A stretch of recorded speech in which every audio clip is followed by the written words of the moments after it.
I want you to do something a little radical right now, like wherever you are listening to this. Yeah, just take a second. Exactly. I want you to literally unclench your jaw.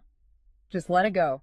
Drop your shoulders. Most of us don't even realize we're tensing up, you know? Right. And look, I don't care if you just finished, a grueling 12-hour shift on the hospital ward, or if you just stepped off a loud, dusty job site. Or even if you're just mentally exhausted from staring at screens all day long. Leave it at the door. It's over.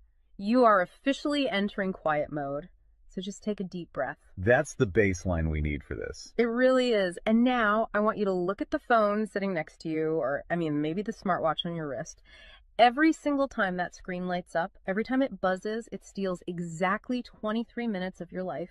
Welcome to the deep dive. It really is a staggering number to confront when you put it like that. 23 minutes from one buzz. Yeah, because we tend to measure interruptions in like the seconds it takes to glance at a screen, right? Whoa! We completely ignore the massive cognitive debt we incur the moment we look away from our deep work. And that cognitive debt, that is exactly the central target of our mission today. Okay, let's unpack this. We are exploring The Sovereign Architect's Guide by Chillstar 08.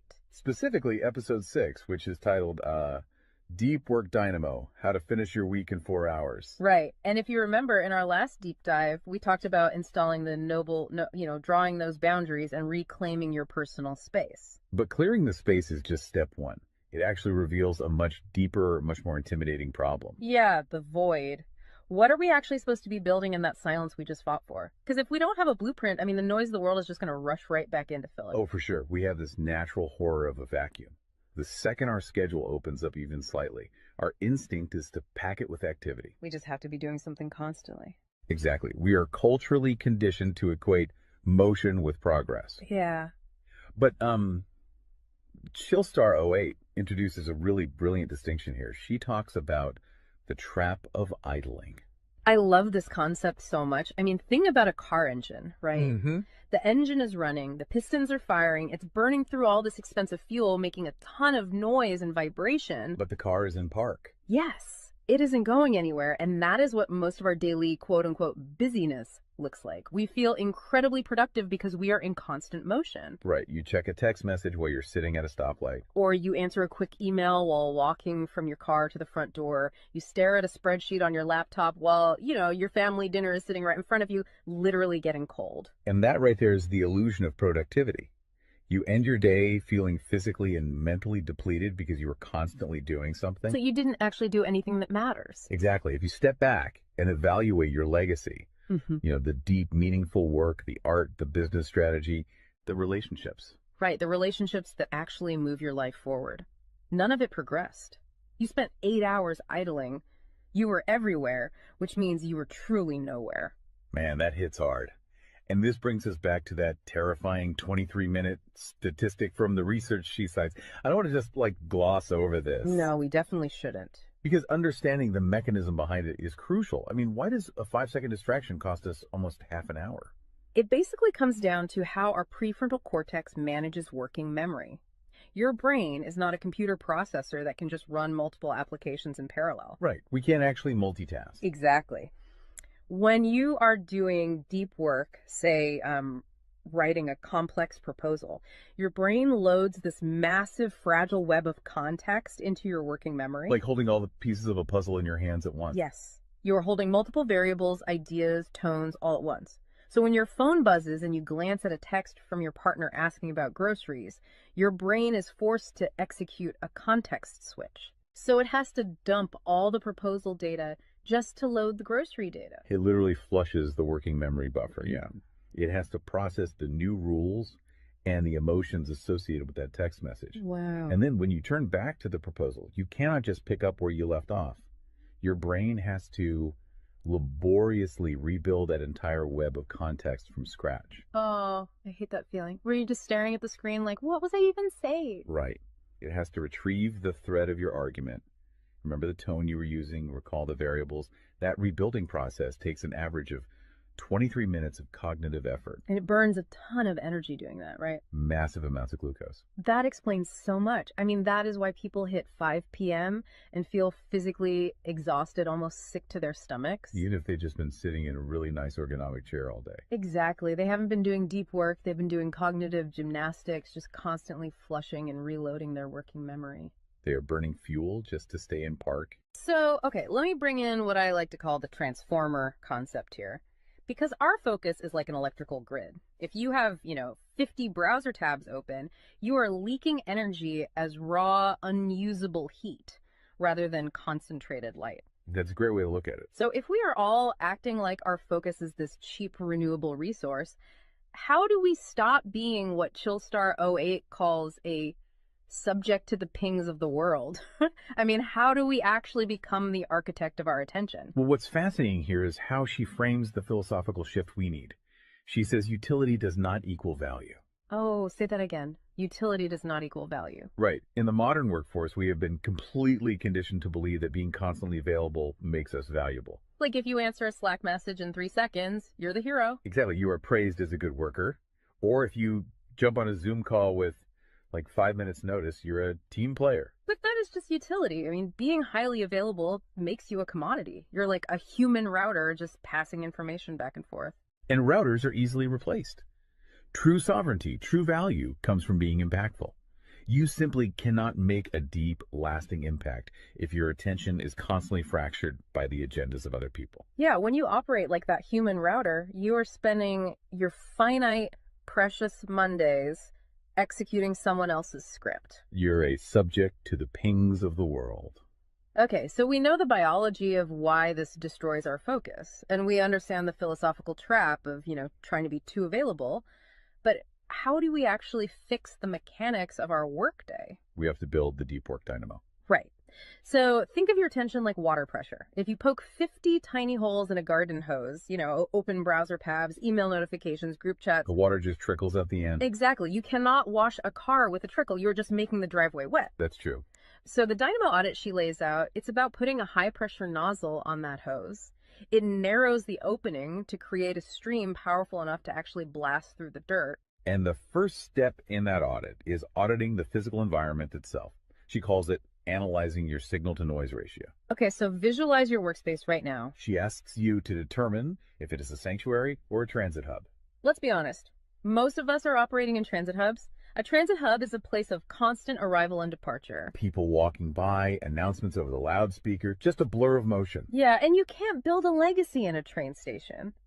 But we need to push past the basic phones are distracting advice, right? Because our listeners already know that. Oh, absolutely.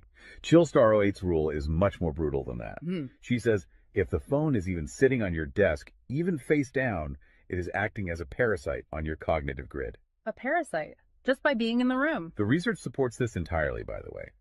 The mere presence of a smartphone in your visual field, even if it is completely powered off, measurably reduces your cognitive capacity. Because your brain is having to actively expend energy to ignore it, right? Exactly. It is running a background process that just keeps saying, don't check the phone, don't check the phone.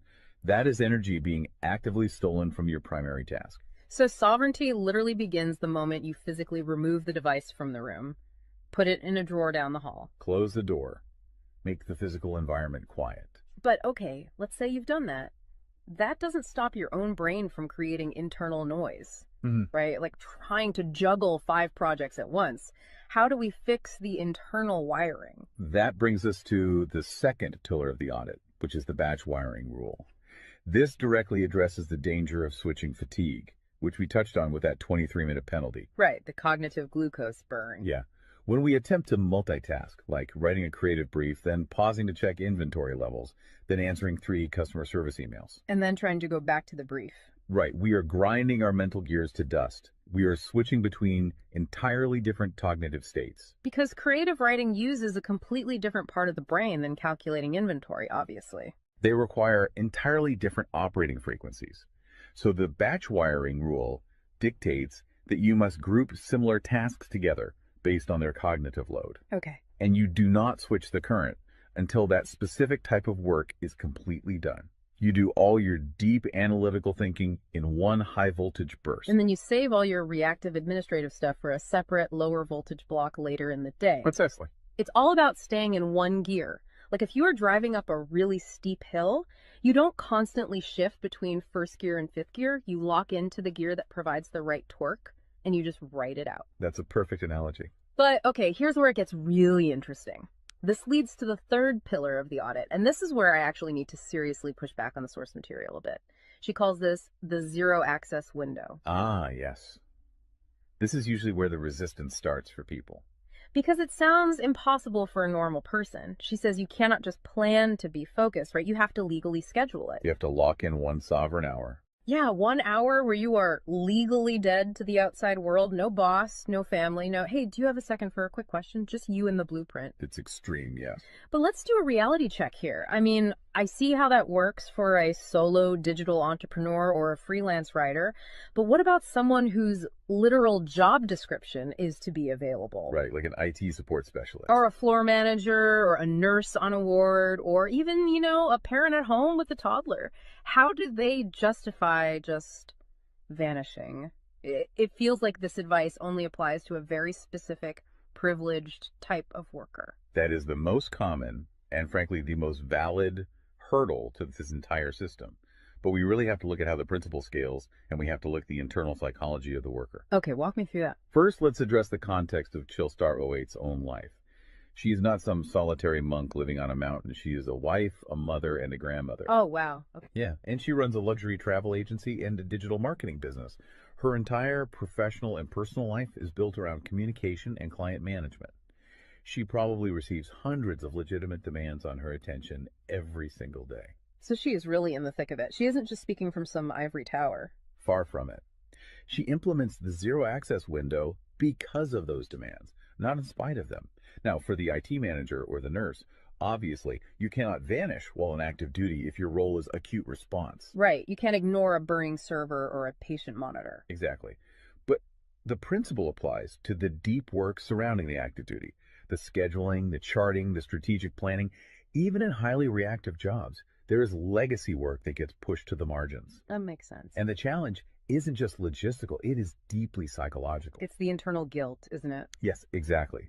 People feel like bad employees or bad parents or bad partners when they set a hard boundary. Yeah. We tie our entire self-worth to our responsiveness. We think, if I am not instantly available, I am failing them. Man, that is so true. We feel guilty for taking an hour to ourselves. But setting a zero access window is not about neglecting your family or your team.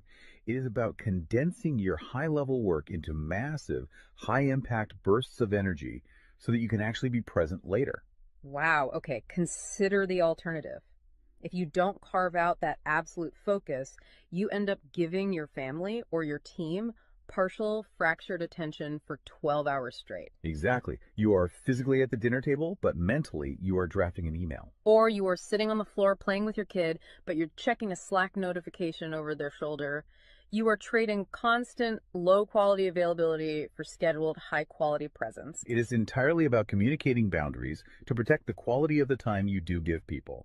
You tell your team, look, I am going offline for 60 minutes to finish this crucial report.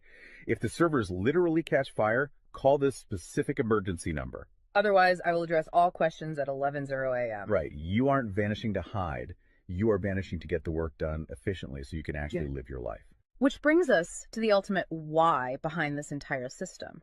Because once you fight through that guilt, once you build this 4-hour fortress, you have to know what it is all for. It's not just about becoming a hyper-efficient robot. No, because if you use these tools just to do more of your boss's busy work or to take on 3 more stressful projects, you have entirely missed the point. You are just speeding up the treadmill. If we connect this to the bigger picture, the destination we are driving toward is a concept she calls passive magnetism. Okay, break down passive magnetism for us, because it sounds a bit abstract. Think of it as the gravity your work generates when it is undeniably good. Most people operate with active desperation. They are loudly networking, constantly posting, aggressively chasing clients or promotions. Just relying on sheer volume to get noticed. Right. Passive magnetism is the exact opposite. It is the ability to attract results, clients, wealth, legacy, or respect through the undeniable quality of your deep work. Because you actually took the time to build something substantial rather than just talking about building it. Yes, when you engage the deep work dynamo, you produce work so concentrated and so valuable that it acts as a magnet. You don't have to chase the market comes to you. And the ultimate prize of achieving that passive magnetism isn't just more work. The prize is time. Time is the ultimate currency. The dream of the sovereign architect is to finish an entire week's worth of business output in just 4 hours. You do this high voltage work often while the rest of the world is literally still hitting the snooze button. You free up the remaining hours so you can go be a traveler, so you can be a creator. So you can be a fully engaged grandparent like Chillstar 08. Exactly. She frames it beautifully in the source text. She says, we wire for silence so we can live in volume. Oh, I love that. We embrace the discipline of the quiet fortress so that our actual lives can be loud, vibrant, and fully experienced. We are finally taking control of the dial. But, making that shift from a frantic, reactive employee to a calm, sovereign creator requires a massive shift in identity. You have to tune your mind before you sit down to do the work. It is really difficult to just sit down at a desk and instantly command your brain to perform deep work, right? Especially if you've spent the last hour navigating traffic and listening to the news. You need a transition ritual to cross that threshold. And Chillstar 08 provides something for this transition called the Chillstar's Creed.